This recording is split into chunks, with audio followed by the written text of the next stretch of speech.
Bonjour et bienvenue dans la correction du 20, page 57 sur les sources de lumière. Alors commençons par la première question. Est-ce qu'on nous demande si la transition qui est donnée dans l'énoncé entre les niveaux E2 et E1 correspond à une émission ou une absorption de lumière? Alors dans l'énoncé, on nous dit que la nébuleuse émet une couleur rose. Donc bien évidemment, la première question, il suffit de répondre que la transition est donc une émission de lumière. C'est pas très compliqué.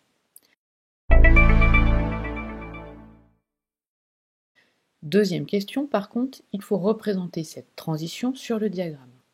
Alors, on nous dit que cette transition est forcément entre les niveaux E2 et E1. La question c'est, est-ce qu'on va représenter la transition de E2 vers E1 ou de E1 vers E2? La première question, en fait, est là pour vous guider. On vous dit que c'est une émission de lumière. Et vous avez appris dans votre cours que lorsqu'il y a une émission de lumière par un atome, c'est qu'il se désexcite. Si il se désexcite, il passe d'un niveau plus excité vers un niveau moins excité. Donc ici, de E2 vers E1. Et donc on représente cette flèche du niveau E2 et la flèche vers le niveau E1. Et c'est comme ça qu'il va émettre, en perdant cette énergie, il va émettre un photon. Alors, bien évidemment, dans la troisième question, on va vous demander de calculer la longueur d'onde du photon émis. Alors il peut y avoir des questions intermédiaires comme calculer la variation d'énergie de l'atome et l'énergie du photon, mais là tout est demandé dans une question, donc on va faire ça petit à petit.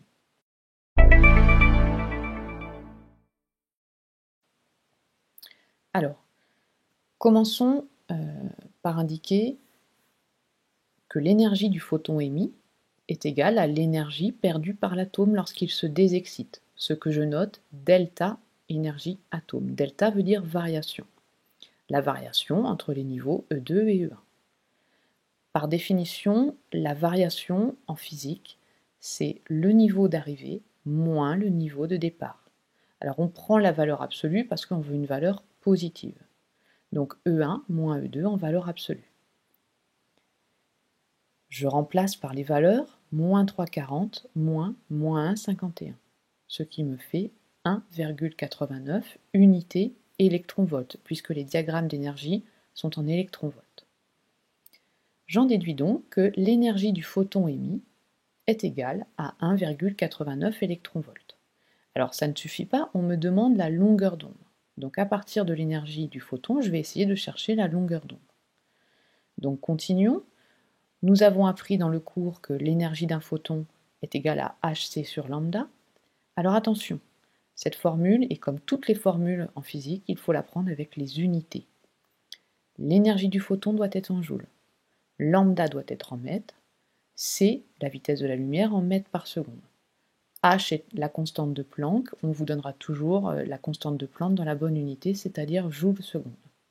Mais là, il faut faire attention, c'est que l'énergie du photon doit être en joules, et nous, on l'a dans les diagrammes d'énergie de l'atome en électron-volt. Ensuite, on continue, avant de faire l'application numérique, on exprime la grandeur recherchée, c'est-à-dire la longueur d'onde lambda, en fonction des autres grandeurs, hc sur E photon. Ça, c'est pour la rédaction du calcul. Je fais maintenant l'application numérique. Faites attention, les données sont en général à la fin des exercices. Vous avez la vitesse de la lumière, la constante de Planck et la valeur de la conversion électron-volt à joule. Valeur qui n'est pas à connaître, bien sûr, elle sera donnée dans les exercices. Donc 1,89 électron-volt, je multiplie par 1,6 10-19 pour l'avoir en joules, la constante de Planck, 6,63 10-34, et la valeur de la vitesse de la lumière.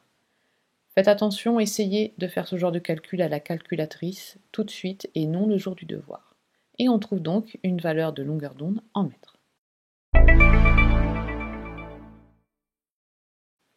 Dernière question, on doit indiquer si la valeur de la longueur d'onde obtenue est bien en accord avec la couleur rose de la nébuleuse. Donc, la longueur d'onde, nous avons calculé 6,58 10-7 mètres. Valeur qui n'est pas du tout pratique pour utiliser le spectre de la lumière visible, page 52. Il faut la convertir en nanomètres. Donc, attention, un nanomètre, c'est 10-9 mètres, vous avez vu ça en secondes. Donc si j'effectue la conversion, cela me fait 658 nanomètres. À partir du spectre, page 52, 658 nanomètres, c'est bien dans les rouges assez clairs, donc on peut considérer que cette valeur est en accord avec la lumière émise par la nébuleuse.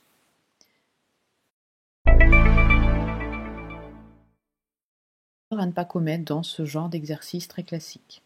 Il ne faut pas oublier la valeur absolue dans le calcul de la variation de l'énergie de l'atome. Deuxième erreur à ne pas commettre, oublier que dans la formule de l'énergie du photon, E est en joules. Donc ne pas oublier de convertir d'électronvolts à joules. Troisième chose, ne pas oublier que la longueur d'onde dans la formule de l'énergie du photon est en mètres. Et donc dernier point, il ne faut pas se tromper dans la conversion de mètres à nanomètres, puisqu'on va très souvent convertir en nanomètres, puisque les spectres sont donnés, les spectres du visible sont donnés en nanomètres. Voilà, à bientôt!